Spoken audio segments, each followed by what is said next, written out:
Hi అండి, నమస్తే అండి. ఈరోజు బీరకాయ గ్రేవీ చేస్తున్నానండి. ముందుగా 1 కేజీ బీరకాయలు తీసుకున్నా అండి. బీరకాయను శుభ్రంగా కడిగి పైనుండే పొట్టు అంతా తీసానండి. ఈ పొట్టుతో కూడా చట్నీ కూడా చేసుకోవచ్చండి. కుక్కర్ పెట్టి కుక్కర్లో ఆయిల్ వేసుకొని ఆయిల్ వేడైనప్పుడు ఆనియన్స్ వేసుకున్నాను అండి. అలాగే టమోటాలు వేసుకున్నానండి. బీరకాయలు కట్ చేసుకున్నానండి. ఇప్పుడు కుక్కర్లో వేస్తున్నా అండి బీరకాయలను. 3 టమాటోస్ వేసానండి. 1 కేజీకి 1 ఆనియన్ వేసానండి.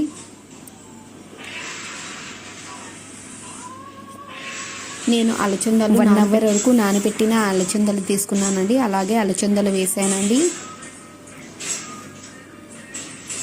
అలాగే తగినంత సాల్ట్ వేసుకోవాలండి. ఉప్పును నేను ఉప్పులో వీడియో తీయలేదండి, మిస్ అయింది అది క్లిప్పు.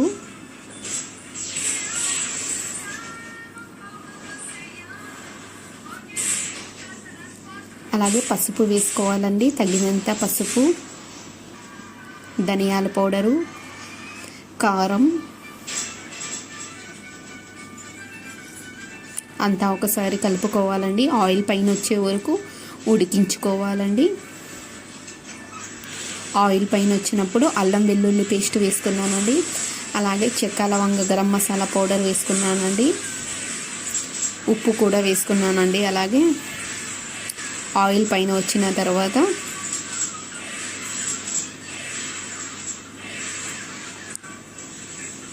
నేను కొంచెం పాలు వేసుకున్నానండి. అలాగే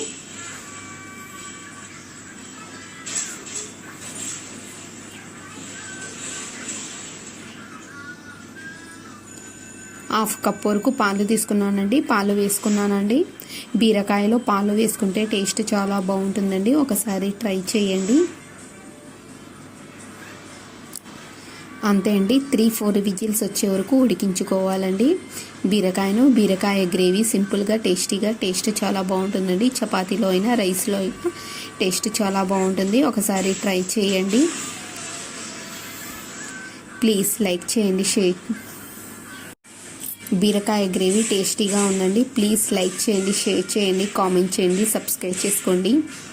థ్యాంక్ యూ అండి. బీరకాయతో ఒకసారి పాలు వేసుకొని ట్రై చేయండి, టేస్ట్ చాలా బాగుంటుందండి.